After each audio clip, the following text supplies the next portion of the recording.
पे। आपको मालूम होगा कि जब दादरी में जो है अखलाक की मॉब लिंचिंग हुई थी तो उसके बाद एक ट्रेंड चल गया था मुस्लिम समाज के नौजवानों पर, जिस तरह से अत्याचार शुरू हुआ, चाहे वो तबरेज़ का मामला हो, जुनैद का मामला हो, पहलू खान का मामला हो। इन सब मामलात में जब लोगों की जाने गई, जय श्री राम बोलने की ना बोलने की वजह से, गाय के नाम पर जब इन नौजवानों को जाने ली गई, मतलब आप कह सकते हैं कि इसके पीछे सियासी मोटिव जो भी रहा हो, मगर इन मासूम नौजवानों की जब जाने ली गई तो उसके बाद जो है हिंदुस्तानी नक्शे पर जो है काला दाग तो ज़रूर लग गया कि जब जहाँ पे देश में, जहाँ पर गंगा जमनी तहज़ीब का सालों से मिसालें दिया जा रहा था, सालों से लोगों को बताया जा रहा था कि ये ऐसा देश है जहाँ पे गंगा जमनी तहज़ीबें साथ रहती है, तो यहाँ पर जब मॉब लिंचिंग होती है तो किस तरह से जो है मॉब लिंचिंग के नाम पर जो है मुस्लिम समाज के लोग या मुस्लिम समाज के लोग जो इस कॉन्स्टिट्यूशन पर भरोसा रखते हैं, उनके अंदर एक खौफ और एक डर का माहौल पैदा हो गया था। अब एक ऐसी घटना सामने आई है, इस घटना के बाद जो है आपको भी ऐसा लगेगा कि इस कोरोना वायरस पेंडेमिक में जहां लोग अपनी जान की परवाह कर रहे हैं, जान को बचा रहे हैं, वहाँ पर जो है अब लोगों के मन में एक डर पैदा हो गया। अब ये डर कैसा है, आपको मालूम होगा कि राजस्थान में एक केस आया था। राजस्थान में केस कब आया था?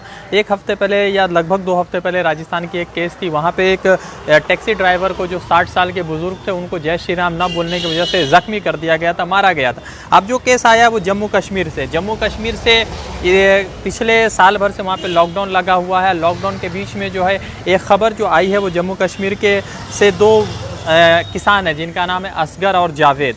असगर और जावेद 2 किसान हैं। असगर और जावेद को जो है बुरी तरीके से पीटा गया, जिसमें असगर को ज़्यादा ज़ोर से मारा गया है। वो फ़िलहाल जो है ज़ख्म, बदन पे बहुत सारे ज़ख्म के निशान आए, हॉस्पिटलाइज हैं, उनका इलाज चल रहा है। अब आपको बताते हैं ये पूरा ओवरव्यू क्या है। असगर और मोहम्मद जावेद ये दोनों किसान हैं, ये अपने खेत में थे और बताया जा रहा था स्क्रोल के रिपोर्ट के अनुसार असगर जो है और जावेद जो है खेत में थे। उस वक्त जो है कुछ गाय जो है खेत में दाखिल हो गई और उनके जो खेत में जो फसल लगे हुए थे वो फसल को नुकसान कर रही थी गाय। तब जब गाय को बाहर निकाला गया, जब गाय को धक्का दे के बाहर निकाला गया तो उसी के आड़ में कुछ नौजवानों ने जो है राशि के गारी गब्बर नामी गांव में दोनों नौजवान के ऊपर हमला किया, जिसमें असगर को बहुत ज़ोर से चोट आई और कई सारे ऐसे ज़ख्म बन गए हैं जो मतलब उसका इलाज जो है चल रहा है हॉस्पिटल में। अब सवाल ये है कि जब अखलाक की मॉब लिंचिंग हुई तो उसके बाद जो है देश में जो है एक ट्रेंड चल गया था, मगर प्रधानमंत्री नरेंद्र मोदी जिस तरह से आश्वासन दे रहे थे, जिस तरह से लोगों को कह रहे थे कि आपको परेशान और घबराने की कोई ज़रूरत नहीं, तो उस पर भी कई सारे सवाल खड़े हो गए क्योंकि प्रधानमंत्री का सिर्फ जवाब वाली बात है। तो इस पर आम जनता जो है, आम और ख़ास जनता की क्या राय है, चलिए पहले मैं आपको वो बताता हूँ। फिलहाल जो जम्मू कश्मीर में मामलात हुआ और साथ ही साथ एक उत्तर प्रदेश में भी एक मामलात हुआ जिसमें मिसबा ज़फ़र जो सोशल एक्टिविस्ट कह सकते हैं, उसको जो है पुलिस ने इंडिपेंडेंस डे के दिन जो है अरेस्ट किया। तो इस मुद्दे पर कारी शफीक साहब हैं, बहुत कई बार इनसे हमारी जो है इंटरव्यू के ताल्लुक से बातचीत हुई है और इन मुद्दों पर कई खुलकर बात करते हैं। मुस्लिम समाज में होने के साथ साथ जो है सियासी लेवल पर कई सारी बातें जो है सरकार तक जो है अपने अंदाज में पहुंचाने के लिए जाने जाते हैं। तो इमाम साहब, सबसे पहले तो शुक्रिया आपका। इमाम साहब, ये जो इस तरह के बीजेपी सरकार जब से आई तब से कई सारे अल्फाज जो है बहुत नए हो गए, जैसे डिमोनेटाइजेशन हो गया, इंटॉलरेंस हो गया, ये मॉब लिंचिंग है। तो मॉब लिंचिंग अखलाक से दादरी से शुरू हुआ था मगर अब तक थम नहीं रहा है। सरकार इस पर क्या संज्ञान ले रही है वो तो सरकार को मालूम है, मगर जब ये चीज़ें हमारे मुस्लिम समाज के बच्चों में पहुंचती है या आप तक पहुंचती है तो बच्चों को लेकर भी डर होता है। तो अभी जो फ़िलहाल जम्मू कश्मीर के डिस्ट्रिक्ट मतलब के गारी गबर नाम करके एक रिमोट एरिया है, वहाँ पे ये इस तरह का मामलात हुआ है। तो इस तरह के मामलात में क्या लगता है कि सरकार इस पर नाकाम है या पॉलिटिकल बेनिफिट के लिए इस्तेमाल किया जा रहा है? देखिए, इस सिलसिले में असल में सरकार जो है, जब से केंद्र में बीजेपी की सरकार आई है, जब से ख़ासकर मुसलमानों को जगह जगह निशाना बनाया गया और जम्मू कश्मीर में इससे पहले भी हुआ है, अभी भी हो रहा है और इस वक्त जो हो रहा है, जो मॉब लिंचिंग का वाक़या जितना भी हो रहा है, इसके पीछे सरकार की दरपर्दा मदद है। उन लोगों को, जालिम लोगों को सरकार मदद पहुंचा रही है, वरना मॉब लिंचिंग वाले पकड़े जाते हैं और उसको बेल मिल जाता है, वो रिहा हो जाते हैं। जबकि ये कत्ल का मुजरिम होता है, इंसानियत का कातिल होता है।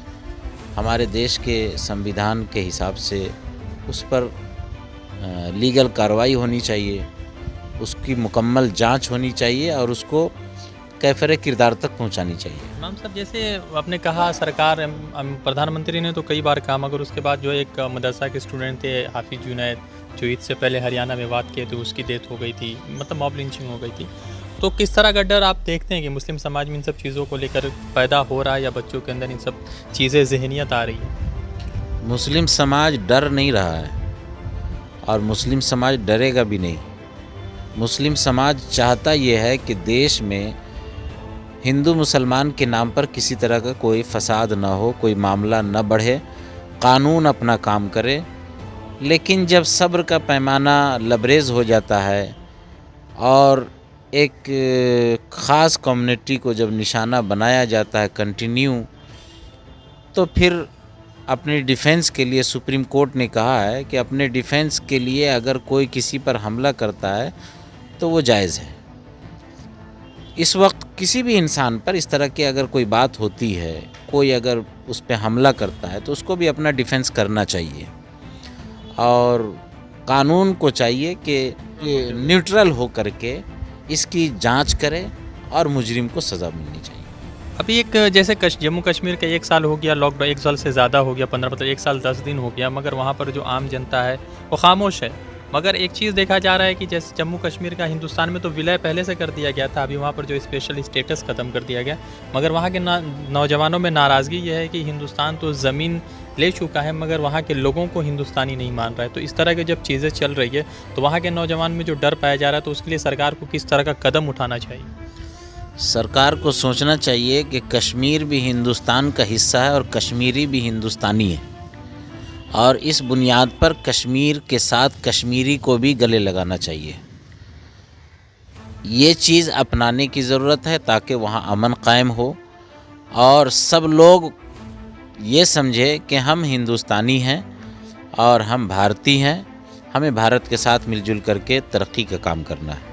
असगर को जब मार रहे थे, आपने कहा कि आप अपना सेल्फ डिफेंस के लिए आप अपने आप को बचाइए, अटैक कर दीजिए, मगर जब असगर को मार रहे थे तो उनका वीडियो वायरल, वहाँ पे 10-12 लोग मिलकर एक व्यक्ति को लाठी से, डंडे से मार रहे हैं। तो ऐसे में आदमी कैसे अपने आप को बचाएगा?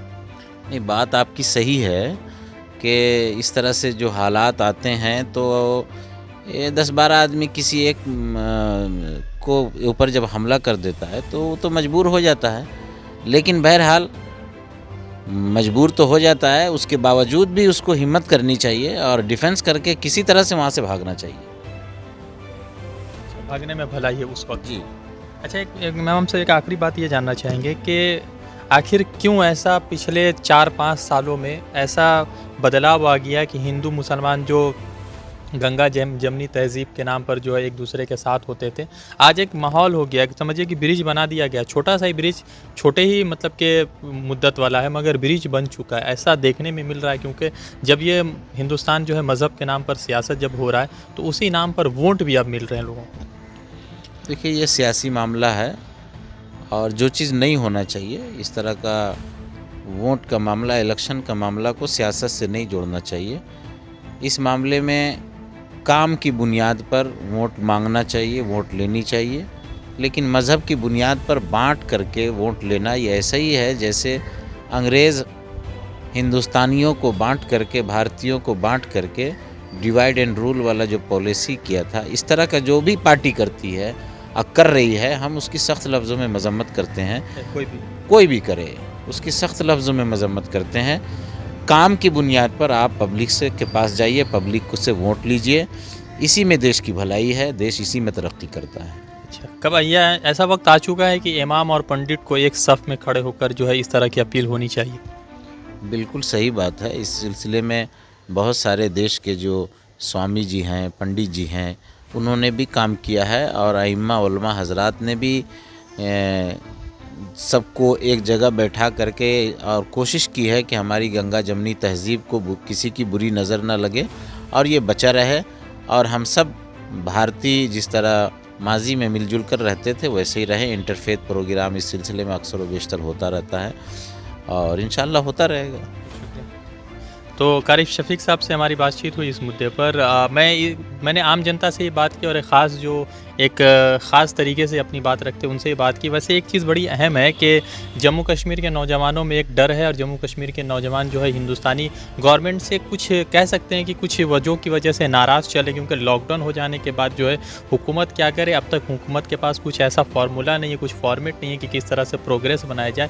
मैं रज़ा अंसारी कोलकाता से रिपोर्ट कर रहा था, फिर जुड़ूंगा किसी अपडेट के साथ। शुक्रिया।